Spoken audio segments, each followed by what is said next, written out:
नमस्कार, उड़ान S academy के ई लर्निंग प्लेटफॉर्म में मैं प्रदीप राव आपका स्वागत करता हूं। आज की इस वीडियो में हम देखने वाले हैं भारतीय इतिहास से संबंधित अत्यंत महत्वपूर्ण प्रश्न। यहाँ पर जो मैंने प्रश्न लिए हुए हैं वो सीजीपीएससी, व्यापम दोनों को ध्यान में रखते हुए लिया है, क्योंकि आपने देखा होगा कि यहाँ पर अब जो प्रश्न पूछे जाते हैं वो थोड़े स्तरीय प्रश्न पूछे जाते हैं, चाहे वो व्यापम ले चाहे वो पीएससी का एग्जाम हो।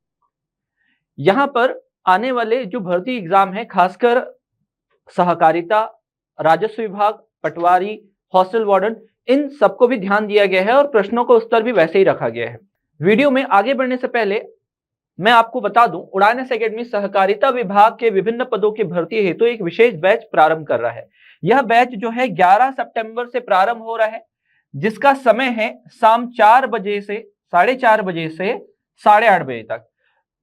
बहुत सारी विशेषता है इस बैच की, जैसे ये ऑफलाइन भी होगा, ऑनलाइन भी होगा, लाइव होगा ऑनलाइन। अगर मान लीजिए आप ऑनलाइन लाइव नहीं अटेंड कर पाए क्लास, तो उसका रिकॉर्डेड वीडियो भी आपके पास उपलब्ध होगा।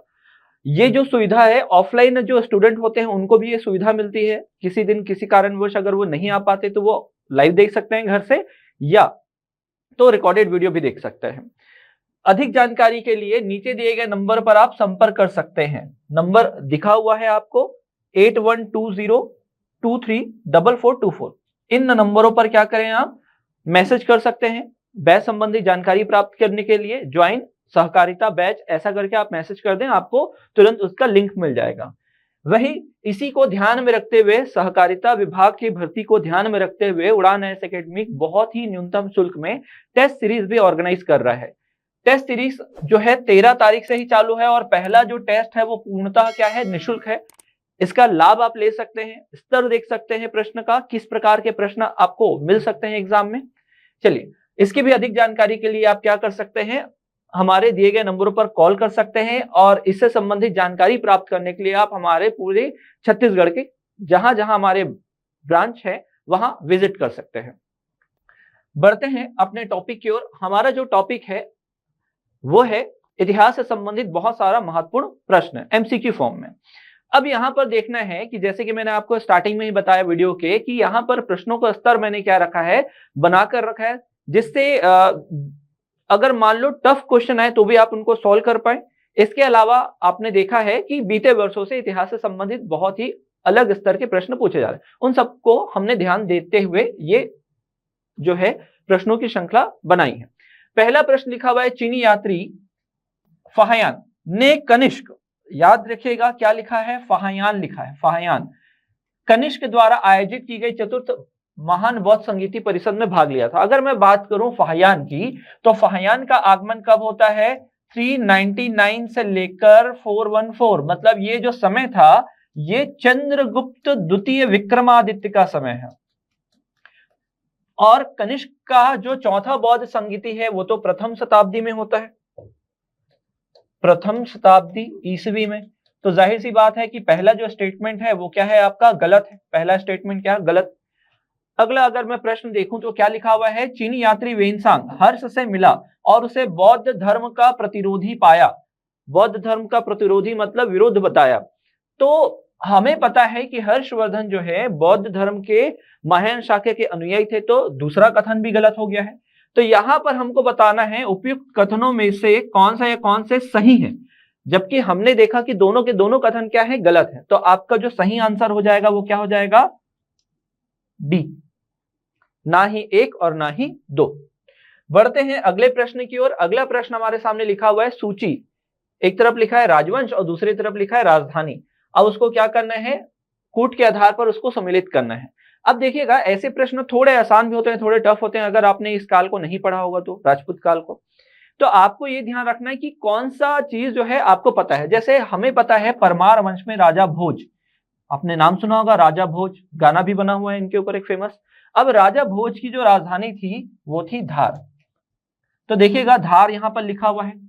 चोल की अगर मैं बात करूं, संगम काल में, संगम काल में जब आप चोल पढ़ते हो तो चोल के साथ क्या क्या पढ़ते हैं, चेर और पांड्य दोनों पढ़ते हैं। चेर की राजधानी वांजी होती है, वही पांड्य की राजधानी क्या होती है, मदुरई। और चोल की राजधानी जो होती है वो होती है तंजौर। तो आप देखिएगा सेकंड का अ कहां मिल रहा है, सेकंड में अ केवल मुझे यहां मिल रहा है। और भी देख लेते हैं, धार का धार देखो, 3 का सा। इसके अलावा प्रतिहार शासक जो होते हैं मिहिर भोज वो कन्नौज पर अधिकार करते हैं और कन्नौज से अपना शासन प्रारंभ करते हैं। जो प्रतिहार शासक रहते हैं मिहिर भोज, वो कन्नौज पर अधिकार करने के बाद त्रंभ नामक सिक्का भी जारी करते हैं। उनकी उपाधि रहती है प्रभास या आदि वराह। इसके अलावा सोलंकी, सोलंकी को हम बोलते हैं गुजरात चालुक्य। ये वही गुजरात चालुक्य हैं जिन्होंने जैन धर्म को अंतिम रूप से संरक्षण दिया था। जैन धर्म को अंतिम रूप से संरक्षण दिया था, दिलवाड़ा के जैन मंदिर का निर्माण भी कराया है। तो यहां पर सारे के सारे जो है फैक्ट मैच हो गए हैं। सूची 1 सूची 2 से सम्मिलित हो गई है। पहले का यहाँ पर द चाहिए है हमारे पास, सेकंड का अ है, थर्ड का स है हमारे पास और फोर्थ का ब, ये सब दिया हुआ है। तो इसका आंसर क्या हो जाएगा? फोर्थ। अगर बात करें हम अगले प्रश्न की, तो लिखा है यहां भी सूची 1 का सूची 2 से क्या करना है? मिलान करना है और कूट का प्रयोग करके सही उत्तरों का मिलान करना है। एक तरफ दिया है सम्राट का नाम और दूसरा लिखा हुआ है इनका विरुद्ध, मतलब क्या है? उपाधि, उपाधि या नाम, ऐसे याद कर लें आप। तो अशोक, अगर मैं बात करूं सम्राट अशोक के बारे में, तो इन्हें प्रियदर्शी, मगधराज, देव नाम प्रिय आदि उपाधियों से जाना जाता है। और इनका सबसे पसंदीदा नाम होता था जो भब्रू लेख में मिलता है, वो है प्रियदर्शी। तो यहां पर हमें सेकंड मिल रहा है ए का, तो ए में सेकंड केवल एक जगह दिख रहा है। अब बना लेंगे आसानी से, लेकिन फिर भी आगे देखते हैं। यहां पर अगर हम बात करें समुद्रगुप्त, गुप्त वंश के महानतम शासक, जिनको भारत का नेपोलियन भी कहते हैं, किसने कहा है? तो विंसेंट ऑथर स्मिथ ने अपनी पुस्तक दी अर्ली हिस्ट्री ऑफ इंडिया में इन्हें संबोधित किया है भारत का नेपोलियन बोलकर। इन्हें कहा गया है पराक्रमांक।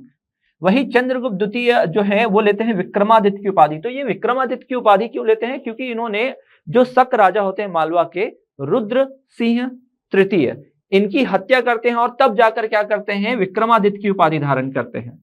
और बात करें स्कंदगुप्त की, तो स्कंदगुप्त की जो नाम लिया गया है वो लिया गया है क्रमादित्य। इसके अलावा अगर मैं बात करूं जूनागढ़ अभिलेख में इनका नाम लिखा हुआ है स्कंदगुप्त का श्री परिक्षिप्त वक्षा, क्योंकि इनका भी नाम जो है सुदर्शन झील के साथ जुड़ता है। इन्होंने भी सुदर्शन झील का क्या कराया था? जीर्णोद्धार कराया था। तो यहां पर देखिएगा हमें ए में 2 चाहिए, फिर बी में क्या चाहिए? 1। तो ए में 2, बी में 1 और 4 में, मतलब सी का 4 चाहिए और डी का 3 चाहिए। तो ये सब मैच कर गया, तो यही क्या है? आपका आंसर है। बढ़ते हैं अगले प्रश्न की ओर। अगला प्रश्न लिखा हुआ है क्या? सूची 1 को सूची 2 से सम्मिलित कीजिए। एक तरफ शासक का नाम लिखा हुआ है और दूसरी तरफ रानियों का नाम लिखा हुआ है। देखिएगा, अगर हम बात करें चंद्रगुप्त, अब यहाँ चंद्रगुप्त लिखा है, चंद्रगुप्त मौर्य अगर बोलना होता तो बकायदा वो नाम को एक्सप्लेन करते हुए लिखता चंद्रगुप्त मौर्य। तो यहाँ पर अगर चंद्रगुप्त बस लिखा हुआ है और बाकी सभी गुप्त वंश के ही शासक है, तो आप ये मान के चलें ये चंद्रगुप्त प्रथम है गुप्त वंश के वास्तविक संस्थापक।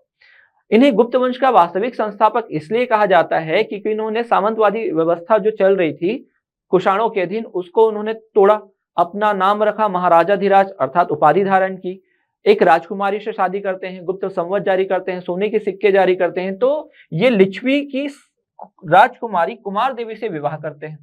वही अगर बात करें चंद्रगुप्त द्वितीय या कुमार गुप्त, चंद्रगुप्त द्वितीय का विवाह किससे होता है? कुबेर नागा से होता है। वही कुमारगुप्त प्रथम का विवाह किससे होता है? अनंत देवी से होता है। और समुद्रगुप्त का विवाह किससे होता है? दत्त देवी से होता है। तो आप मैच करें, मुझे ए का 3 चाहिए। ए में 3 कहां दिख रहा है? केवल एक जगह दिख रहा है ना। अब देखो यहां पर ये मत समझिएगा कि प्रश्न जो है ऑप्शन में तो आसानी से मिल जा रहा है। आपको ये ध्यान रखना है कि प्रश्न की प्रकृति इस प्रकार से हो सकती है, प्रश्न की जो प्रकृति है वो इस प्रकार से हो सकती है। तो आपको क्या करना है कि इनको ध्यान रखना है। ये तो आपको 2-3 ऐसा मिलेगा कि 2 ऑप्शन में होगा, 3 ऑप्शन में होगा, एक को मैच करना होगा, वो मिल सकता है। लेकिन आपको ध्यान रखना है कि ये सारे के सारे रानियों के नाम हैं। कई बार क्या होता है कि हम भी जब क्लास में डील करते हैं तो 2 ही बता पाते हैं, तो उन 2 से ही क्या करना है आपको, बाकी सब कुछ निकालना है। जैसे क्लास में आप पढ़ते हैं तो कुमार देवी से विवाह होता है, चंद्रगुप्त द्वितीय का कुबेर नागा से या कुबेर नाग से होता है, ये तो हम पढ़ते ही हैं। लेकिन इसके अलावा भी इन दोनों से आपको क्या करना है? अदर को आइडेंटिफाई करना है। तो इसका आंसर तो वैसे निकल गया था। अगले प्रश्न की ओर बढ़ते हैं। हर्ष को और किस नाम से जाना जाता है? देखिए, जब आप हर्षवर्धन के बारे में पढ़ते हैं तो हर्षवर्धन के कई सारे नामों का उल्लेख मिलता है, इनकी कई सारी उपाधियां भी हैं। अगर बात करें इनके नामों का उल्लेख जो है हर्षचरित्र, जो बाणभट्ट की रचना है, उसमें भी किया गया है। कादम्बरी में भी किया गया है। इसके अलावा वेनसांग ने भी इनको कई नाम से पुकारा है, क्योंकि ये वेनसांग जो है इनके ही समय में भारत आगमन होता है उनका।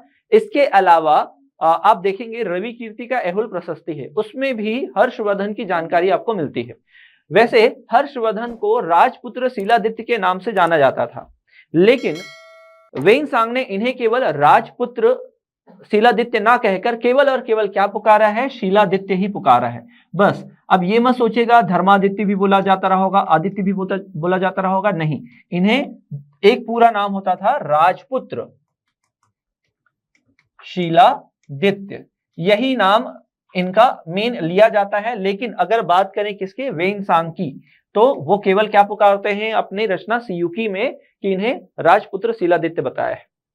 बढ़ते हैं आगे। अगला प्रश्न हमारे सामने है, कल्याणी के चालुक्य वंश का संस्थापक कौन है। अब चालुक्य वंश आपने सुना होगा, चालुक्य वंश कितनी शाखाएं होती हैं भारत में, 3 शाखाएं होती हैं। सबसे जो पहली शाखा होती है वो कहां होता है, दक्कन क्षेत्र में या कहें कर्नाटक और मध्य महाराष्ट्र वाले क्षेत्र में, यहां पर होता है एहोल।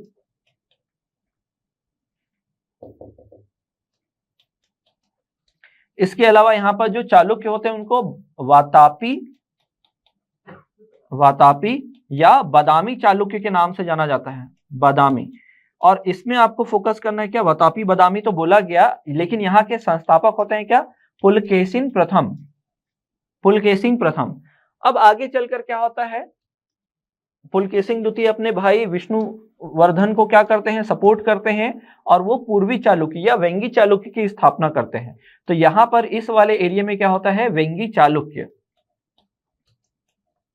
वेंगी चालुक्य या पूर्वी चालुक्य, विष्णुवर्धन। अब कुछ समय बाद क्या होगा, ये पहले नंबर पर, ये दूसरे नंबर पर और ये तीसरे नंबर पर, यहां पर चालू होगा कौन सा, कल्याणी चालुक्य। कौन सा चालुक्य, कल्याणी चालुक्य। और इसकी स्थापना जो है तैलप द्वितीय नामक शासक करेंगे, तैलप सेकंड। और ये जो सामंत होते हैं किसके, राष्ट्रकूट के सामंत रहते हैं पहले। क्लास में जो क्लास के स्टूडेंट होंगे उनको प्रॉपर ध्यान में रहा होगा, ये सब हमने क्लास में काफी कुछ डिटेल में पढ़ा होगा। लेकिन अभी जैसा कि हमने क्या किया है, एक सीरीज चालू किया हुआ है आगामी परीक्षाओं को ध्यान में रखकर, तो काफी शॉर्ट में बताने की कोशिश की जा रही है, लेकिन कुछ जो एलिमेंट है जो बताना आवश्यक है वो भी साथ साथ बताया जा रहा है। तो 3 चालुक्य की स्थापना होती है, बादामी यहीं पर आते हैं पुलकेशिन द्वितीय के दरबार में, कौन, वेनसांग। हर्षवर्धन और पुलकेशिन द्वितीय समकालीन है, इसके समकालीन चलो थोड़ा सा डिस्कस कर लेते हैं।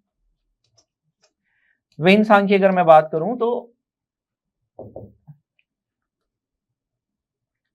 वेनसांग की अगर मैं बात करूं, वेनसांग जो है ये एक तो हर्षवर्धन के समय में आएंगे उत्तर भारत, दूसरा आप कॉपी में नोट कर लीजिएगा पुलकेशिन सेकंड के समय यहां रहेंगे।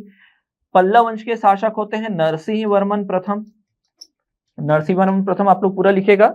इसके अलावा छत्तीसगढ़ में एक शासक है महाशिगुप्त बालार्जुन, इन सबके समकालीन है। तो वेनसांग समकालीन है हर्षवर्धन के, पुलकेशिन सेकंड के, नरसिंह वर्मन द्वितीय के, और छत्तीसगढ़ में पांडु वंश के राजा महाशिगुप्त बालार्जुन के। तो हम कहां थे कि कल्याणी चालुक्य की स्थापना किसने की, तो कल्याणी चालुक्य की स्थापना करते कौन है, तैलप द्वितीय करते हैं। तो कुछ कुछ फैक्चुअल डेटा है जो मैं साथ में बताते जा रहा हूं, क्योंकि एग्जाम अब समय कम है और जो जीएस वाली जो तैयारी होती है उसमें काफी ज्यादा समय लग जाता है। तो मैं कुछ एक्स्ट्रा एलिमेंट बताते चलूं ताकि आप लोग का प्रिपरेशन भी साथ ही साथ अच्छे से होता रहे। अगला प्रश्न लिखा हुआ है क्या, निम्नलिखित व्यक्ति भारत में किसी ना किसी समय आए, इनका आगमन का सही क्रम लिखिए। देखिए अगर मैं आगमन का क्रम लिखूं तो जो मेगासनीज है, मेगासनीज का जो समय है वो 304 से लेकर 299 ईसा पूर्व में है। ईसा पूर्व समझिएगा कि यहां पर ये यहां से ईसवी है और इधर वाला हिस्सा क्या है आपका, ईसा पूर्व, मतलब यहां कहीं पर आए होंगे 304 से लेकर 299 तक, जीरो मान लेते हैं यहां पर। फिर उसके बाद फाहियान का समय जो है, फाहियान का समय जैसे मैंने थोड़ी देर पहले बताया था 399 से 414। इत्सिंग जो आते हैं 671 में आते हैं, और वेनसांग जो आते हैं वो 630 में आते हैं। तो आप खुद देखिएगा इसके बाद फाहियान के बाद किनका समय होना चाहिए, मतलब पहले तो मेगासनीज का समय होना चाहिए, फिर फाहियान का समय होना चाहिए, फिर होना चाहिए वेइनसांग का समय 4th, और फिर उसके बाद होना चाहिए इत्सिंग का समय। तो 3142 ये आपका क्या हो जाएगा, सही आंसर हो जाएगा। आगे देखते हैं, चंद्रगुप्त मौर्य के संदर्भ में निम्नलिखित कथनों पर विचार कीजिए। चाणक्य की सहायता से उसने नंदों को उखाड़ फेंका, मतलब आपने देखा था ना घनानंद, महापद्मनंद, घनानंद, तो नंद वंश को उखाड़ फेंका, सही है। मौर्य वंश की स्थापना की, ये भी सही है ना। तो आपने देखा है चाणक्य की सहायता से ये सब पॉसिबल हो पाता है। और चंद्रगुप्त ने जीवन के अंतिम वर्षों में जैन धर्म को अपनाया, सही है। यहां पर आप पढ़ते हैं क्या, एक जैन आचार्य रहते हैं, जैन आचार्य कौन से शाखा के, तो दिगंबर शाखा के जैन आचार्य रहते हैं, जिनका नाम होता है भद्रबाहु। भद्रबाहु से ही क्या लेते हैं, चंद्रगुप्त मौर्य दीक्षा लेते हैं, और श्रवण बेलगोला में अपने प्राणों का त्याग करते हैं, संथारा विधि या संलेखना विधि के द्वारा। बिल्कुल सही है, तो पहला भी सही है, दूसरा भी सही है। और देखते हैं फिर, अशोक उसका उत्तराधिकारी बना। अशोक बना तो, लेकिन तत्काल बना क्या, नहीं, बिंदुसार इसका उत्तराधिकारी होता है। कौन होता है उत्तराधिकारी, बिंदुसार होता है। तो थर्ड वाला जो होगा वो गलत हो जाएगा। तो हमको क्या चुनना है, सही चुनना है। क्या चुनना है, सही। तो थर्ड वाला जो गलत हो रहा था उसको अगर हटा दें तो बचा क्या, 1 और 2, ये दोनों के दोनों क्या होंगे, सत्य होंगे।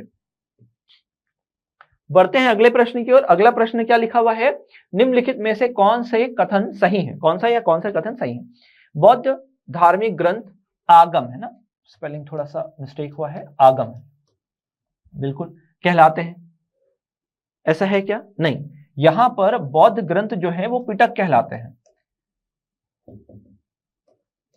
पिटक। और कितने पिटक हैं, 3, सुत पिटक, विनय पिटक और अभिधम्म पिटक। अलग अलग पिटक हैं। सुत पिटक आगे चलकर खुद 5 भाग में विभाजित होते हैं, विनय पिटक भी विभाजित होता है, अभिधम्म पिटक में गौतम बुद्ध के उपदेश और शिक्षा है।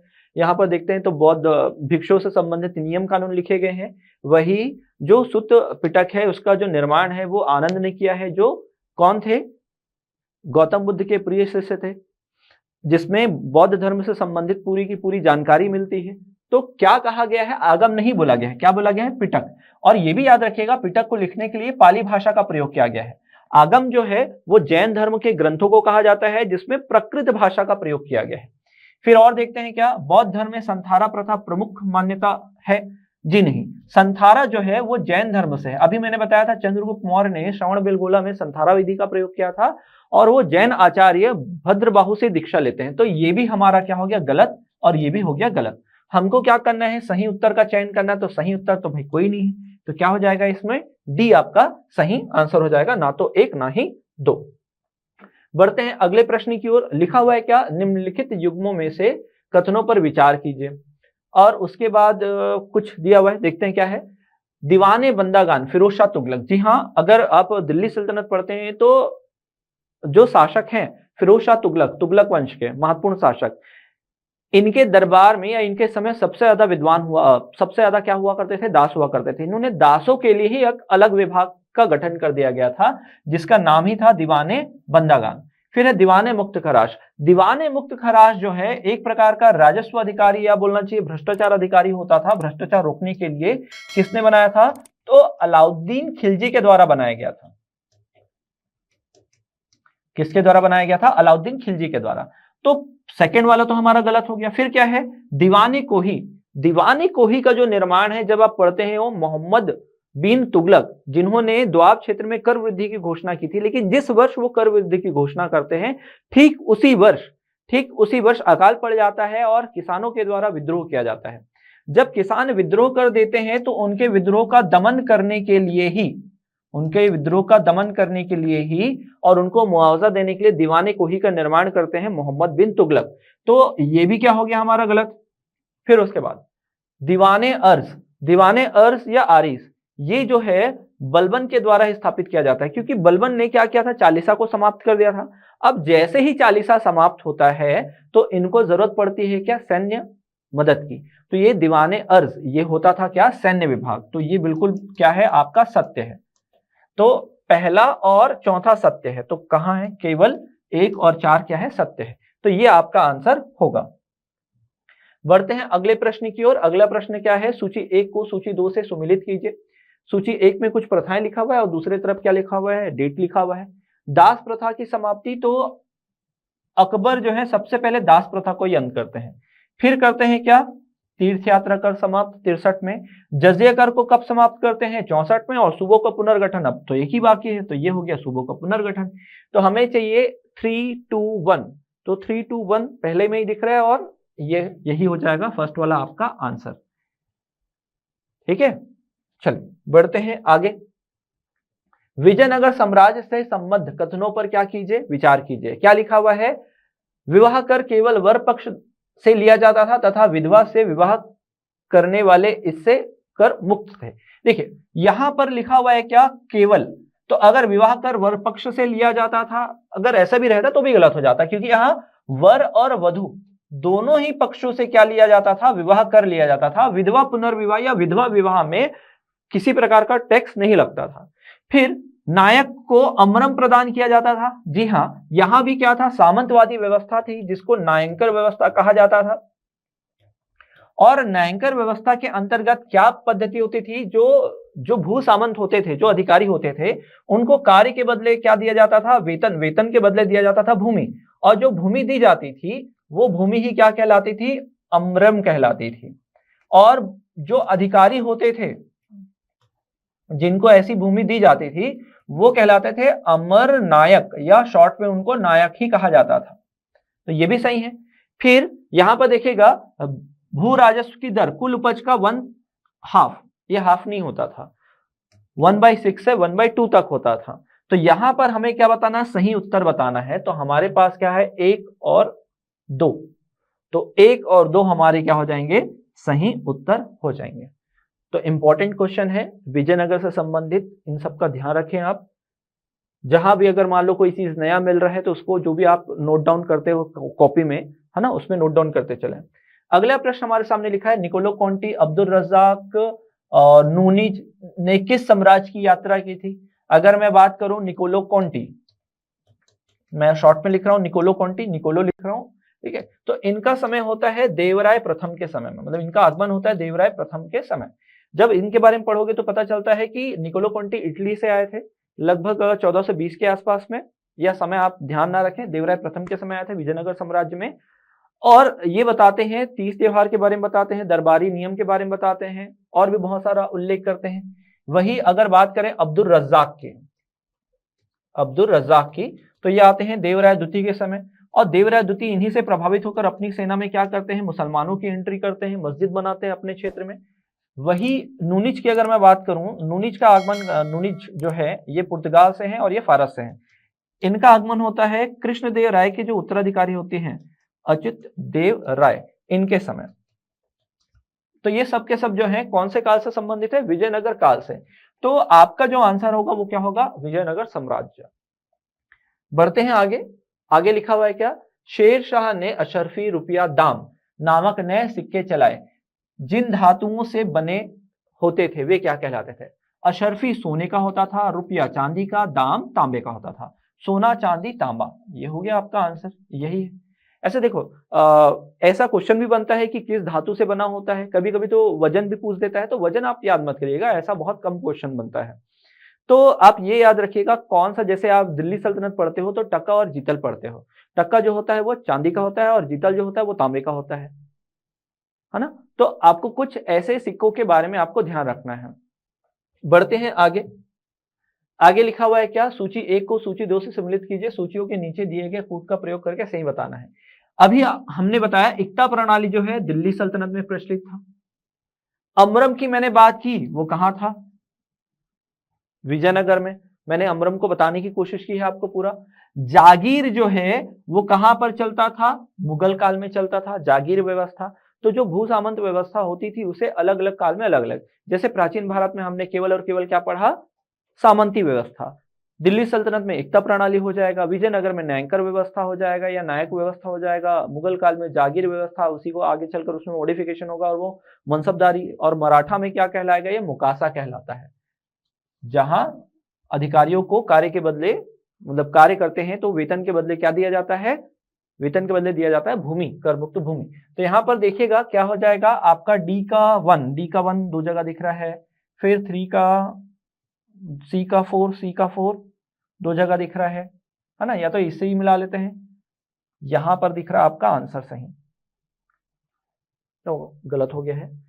देखते हैं कहां कहां दिख रहा है, यहां पर दिख रहा है आपका आंसर सही। क्या हो जाएगा आपका कि सेकंड का ए का सेकंड, बी का 3, सी का 4 और डी का 1, ये हो गया सही।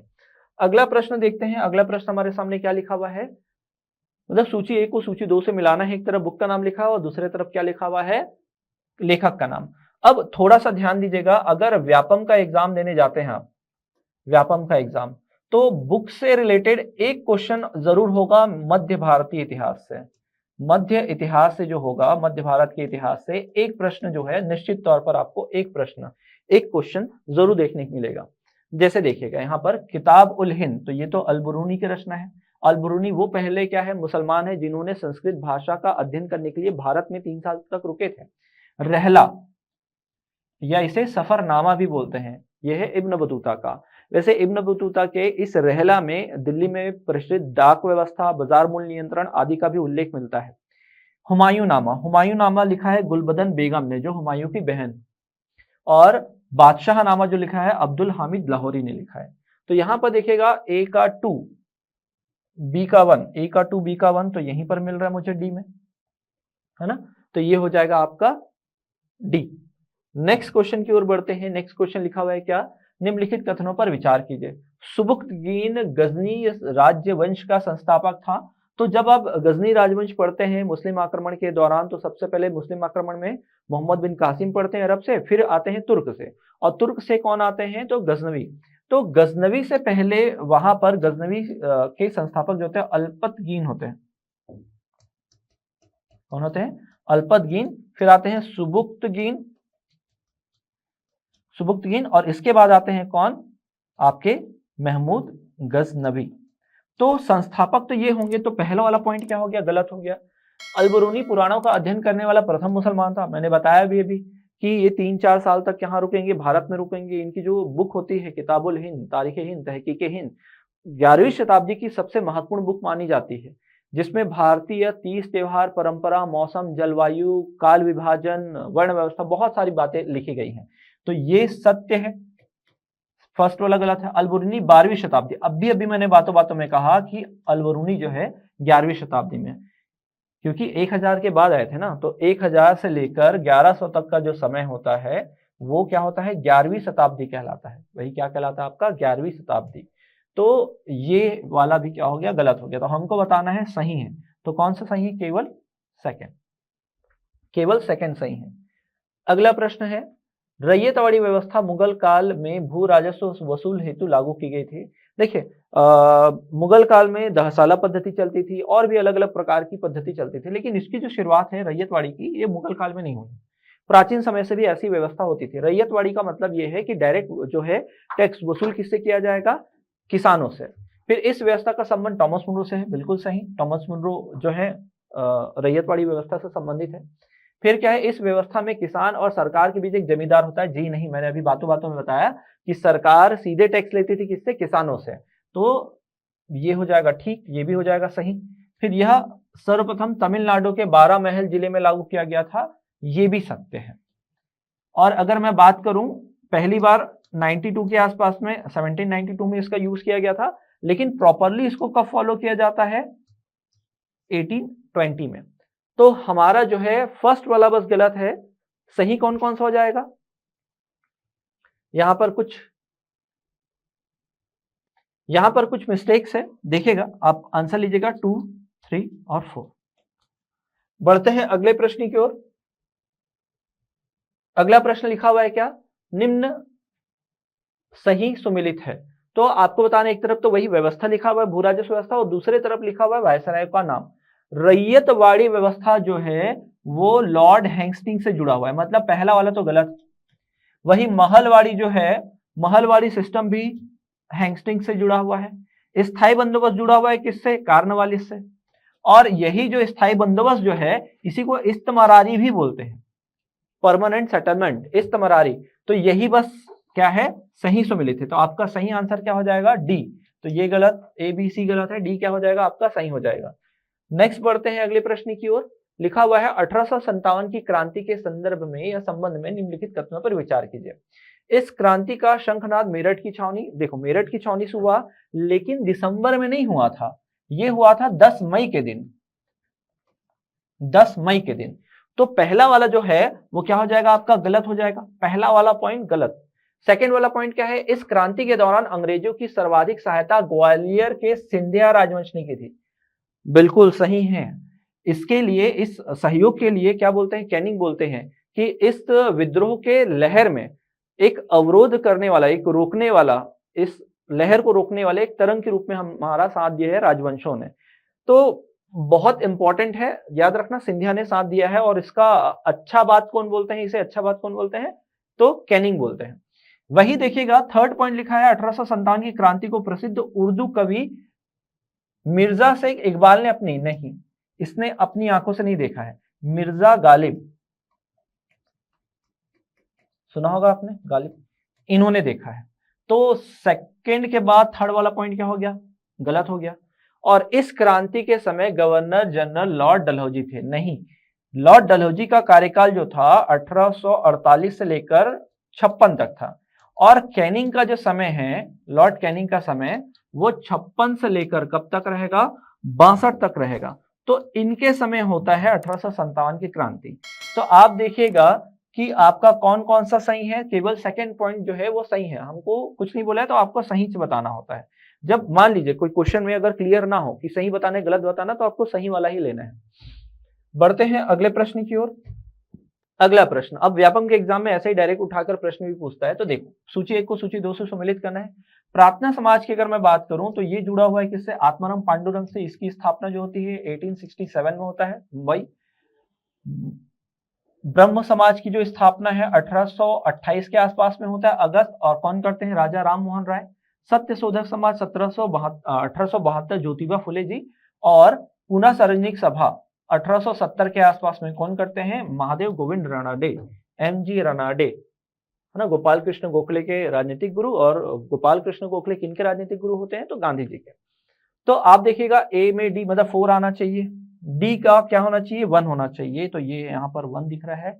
फिर सी का क्या होना चाहिए? 4। फिर आप देखिएगा बी का होना चाहिए क्या? 3। और फिर ये 2। तो ये हो जाएगा आपका सही। अब देखो थोड़ा सा अलग है ना, डी का क्या होना चाहिए? यहाँ देखो, ये डी का क्या होना चाहिए? 1 होना चाहिए। आपको ऐसा देखना है इसमें। तो ये हो जाएगा आपका सही आंसर। बढ़ते हैं अगले प्रश्न की ओर। अगला प्रश्न क्या है? निम्नलिखित में से या निम्न में से कौन सा सही नहीं है? मतलब आपको गलत ढूंढना है। 4 ऑप्शन दिए हुए हैं, उसमें से आप गलत बताना है। 1829 में विलियम बेंटिक द्वारा दास प्रथा का अंत किया गया था। दास प्रथा को गैर कानूनी घोषित किया गया है 1833 के चार्टर एक्ट में, गैर कानूनी घोषित किया गया है। लेकिन इस समय जिसका अंत किया जाता है वो है सती प्रथा। तो ये भाई साहब यहीं पर गलत है। और देखते हैं, पुनर्विवाह लागू किया गया था, बिल्कुल सही है।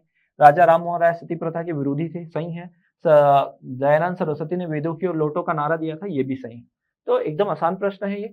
तो पहला वाला ही क्या है आपका? गलत है, बाकी तीनों क्या है? सही है। बढ़ते हैं अगले प्रश्न की ओर। अगला प्रश्न हमारे सामने लिखा हुआ है, समाज सुधार के संदर्भ में शारदा एक्ट पर विचार कीजिए। देखते हैं, शारदा एक्ट बाल विवाह प्रतिबंध से संबंधित है। जी हाँ, बिल्कुल, शारदा एक्ट जो है बाल विवाह से संबंधित है। 1829 के आसपास में इरविन का जब शासनकाल हो रहा होता है, वहां पर आप देखते क्या है कि हरविलास शारदा जो होते हैं, कहाँ के रहते हैं? अजमेर निवासी रहते हैं। ये बोलते हैं कि बच्चों का जो विवाह का जो एज है उसको क्या करना चाहिए? सेट करना चाहिए। तो यहाँ पर क्या किया जाता है? विवाह को सही किया जाता है। गर्ल्स के लिए बोला जाता है 14 साल और बॉयज के लिए बोला जाता है 18 साल। बाद में इसी में क्या होता है, ये कब की बात कर रहा हूं मैं? 1929 की। वही 1978 में इसमें क्या किया जाता है? संशोधन किया जाता है, अमेंडमेंट किया जाता है। और अमेंडमेंट में बोला जाता है गर्ल्स का एज जो है, गर्ल्स का एज कर देंगे 18 और बॉयज का जो एज होगा वो कर देंगे 21। तो ये ध्यान रखें, अभी यही वाला चल रहा है। तो यहाँ देखिए, यह एक्ट बाल विवाह प्रतिबंध से संबंधित है, बिल्कुल सही है, पहला तो एकदम सही है। इस अधिनियम के तहत लड़कों एवं लड़कियों की विवाह का उम्र क्रमशः लड़कों के लिए 18, लड़कियों के लिए कितना हो जाएगा? 14, बिल्कुल सही है। 91 में इसमें संशोधन कर लड़कों और लड़कियों की आयु में न्यूनतम 21 और ये नहीं 78 है। तो थर्ड वाला पॉइंट क्या हो रहा है? गलत हो रहा है। इसके अलावा क्या, अजमेर निवासी डॉक्टर हरविलास सारदा के प्रयत्न से आया है ना, आया अधिनियम बना है, यह अधिनियम बना है, यह अधिनियम बना है, तो ये भी सही है। तो हमारे पास केवल थर्ड वाला गलत है, तो हमारा सही आंसर क्या हो जाएगा? सी, 1, 2 एंड 4। तो आशा करता हूं कि इस वीडियो से आपको इतिहास में जो प्रश्न हमने दिए हैं, काफी कुछ आपकी तैयारी हो रही होगी। ऐसे ही अच्छे कंटेंट के साथ मैं आपको अगले वीडियो में मिलता हूं, तब तक के लिए धन्यवाद।